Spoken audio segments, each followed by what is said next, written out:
কি ছেলে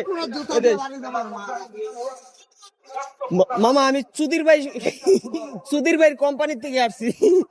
তুমি যদি এই সুধীর ভাইয়ের কোম্পানির থেকে একটা ডায়লগ মাইলগ মেরে দাও,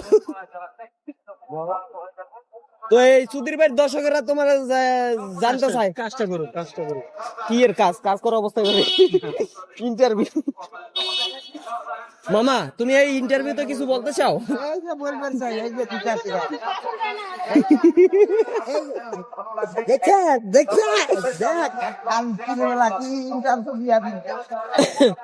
এটা কি তুমি কি জোতা মারার রেসিপি লইছো?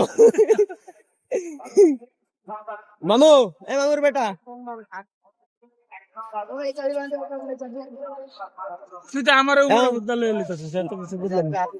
এখন কি সুধীর ভাইয়ের কোম্পানি থেকে আমি আসছি, এখন তুমি কিছু বলো। এটাও না সুধীর ভাই কি মোবাইল সাইডে রাখছে, ওই দাও। দাঁড়া বাবা, কাজটা করে পরে করে দিতে দাঁড়া।